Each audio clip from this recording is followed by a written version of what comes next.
Greetings, Master Builders. This is Mad Hatter Patrick. Before we go on another wild ride to some of the best animals that turn good, and another wild chase of some of the best animal cops in the world, we had to go all the way back when animals fought against each other in a good versus evil battle. And maybe it'll be marketable enough to sell a lot of toys. While Lego back then was so dependent on IPs like Star Wars, Harry Potter, or whatever, the company did make many attempts to create their own original sets and eventually be adapted to a TV show. After the success of Ninjago, Masters of Spinjitzu, they thought it might be ready to try out some other original shows, and Legends of Chima was one of them. It was originally designed to replace the Ninjago theme, but it didn't really catch on, leaving Lego Ninjago to last up to over 10 years than Chima, Nixo Knight, and a few other original Lego shows. Even though I did watch a lot of Ninjago episodes, Legend of Chima is not one of the Lego series I usually catch up on. I often confuse it as some sort of Lego-fied version of Thundercat because one of the main characters almost looks like a Lion-O, and the show coincidentally came out a year after the 2011 reboot was cancelled. The show had a pretty good run with a total of 41 episodes in 3 seasons. It became one of the first adventure worlds in LEGO Dimensions, Best Toy of the Year in 2014, and even made a cameo in Ninjago. Huh? Hey, where do you guys come from? And so, for this review, I decided to look over all 3 seasons to see if the show is really worth remembering. Welcome to another episode of the Wonder Reviews. It's time to play with some new toys from over 10 years ago. This is my review of Legends of Chima. The show is set in an ancient jungle environment where all the animal tribes use chi as a protective resource. One day, there was some tension going on between the lions and the crocodiles, where the latter's king and queen fell into a deep gorge, leaving their son Krager in charge of the crocodile tribe. But his sister used a mind-controlling plan on him to do her bidding and seize every chi throughout the land. So it's up to a lion named Laval, along with his other friends, to stop the crocodiles, restore his friendship with Krager, and bring peace to Chima once again. Okay, when I started watching the first season, it was a slow start for me. I know first seasons are sometimes the appetizers before the main course in the later seasons, but by the first half of season 1, it didn't seem to have a plot to keep the Chima adventure narrative. Technically yes, the goal of Laval and the heroes is to stop the crocodiles from taking over Chima and maintaining the peace. But throughout the first half of part 1, it followed a repetitive structure where Kruger hypnotized Krager, Laval and his friend had to protect the chi and undo the crocodile sabotage so they could defeat them, and then do the same thing in the next episode.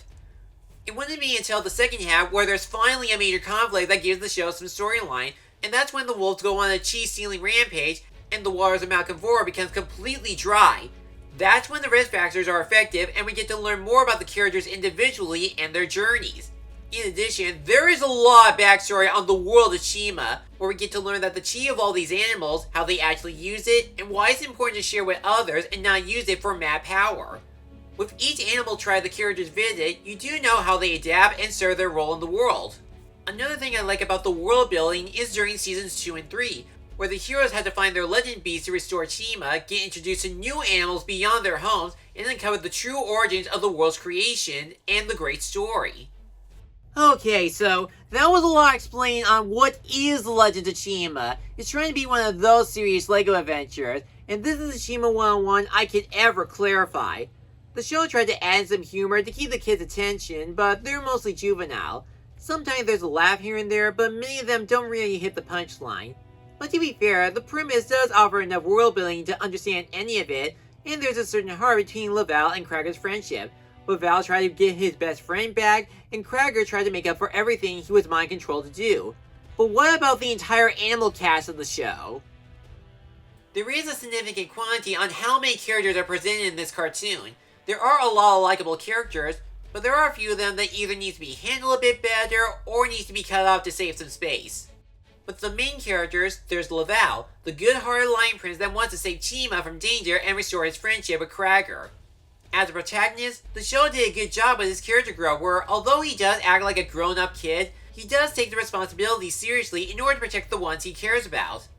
Then there is Krager, who is possibly my favorite character in the show. He started off as Laval's best friend since childhood, but once he got his hands on some chi too early, it caused a rift between their friendship where he started to become hungry for power.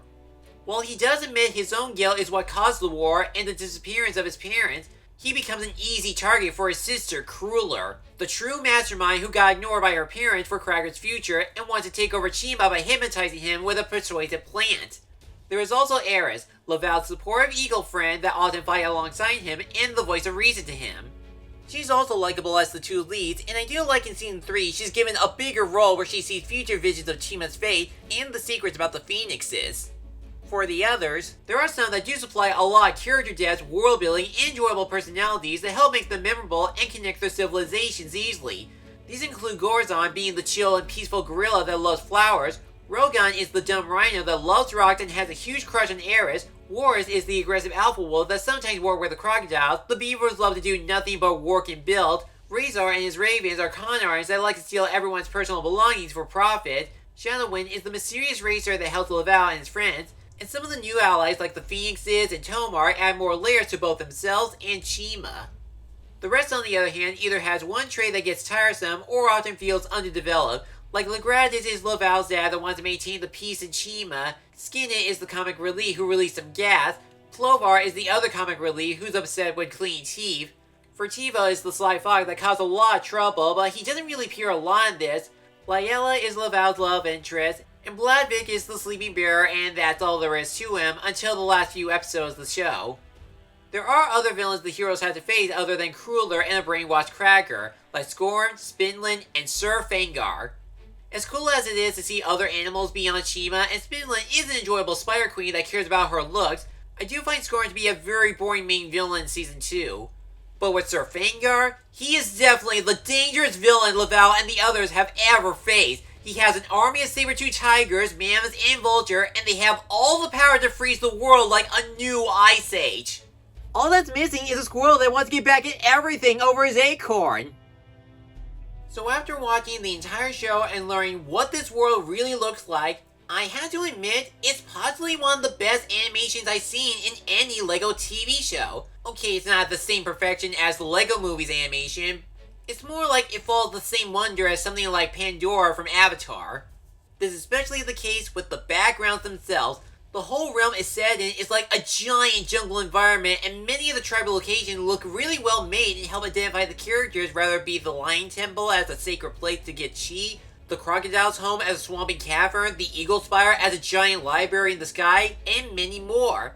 The natural elements like fire, ice, and water do have some clean rendering, making the effects convincing. Even the outskirts of Chima look cool as a barren wasteland surrounded by dangerous plants and gorges. In addition, there are many storyboard animations that appear during the flashbacks, and the illustrations look really nice and help the viewers understand the show's premise and the world they live in. As for the character designs, it contains a gigantic variety of anthropomorphic animals with their own individual features or creativity for the mammals, birds, and even the arachnids, while the hunters from Season 3 are given cold transparent body parts for being frozen for over 1,000 years. But whenever the characters encounter the legend beasts, they make them a lot more realistic than their LEGO counterparts, which surprisingly fits well to the show's lore. As for their character animation, despite being LEGO pieces, they don't really move like actual LEGO, seeing how this is a computer anime series.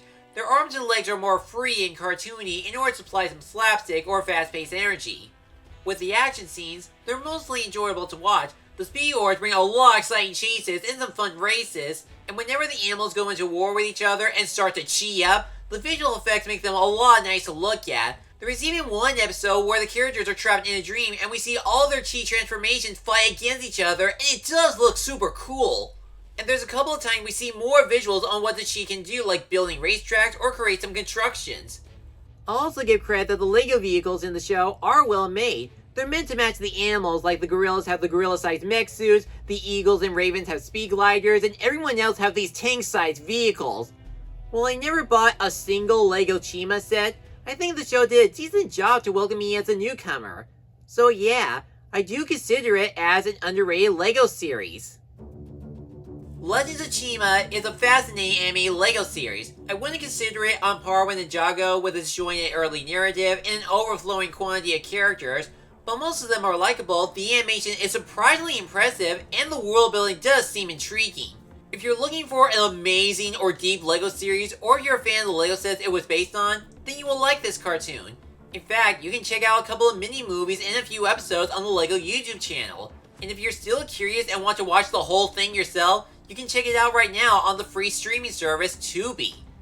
It was a long journey to get through the entire show and understand everything the animals went through on their journeys, but I gotta say, they use it well and use it wisely.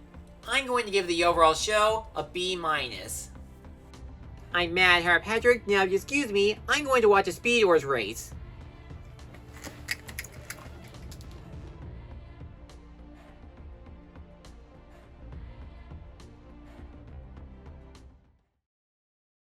Thanks for watching this video. If you enjoyed this, check out these other videos, or feel free to like, comment, and subscribe for more upcoming reviews and other projects. I'll see you soon.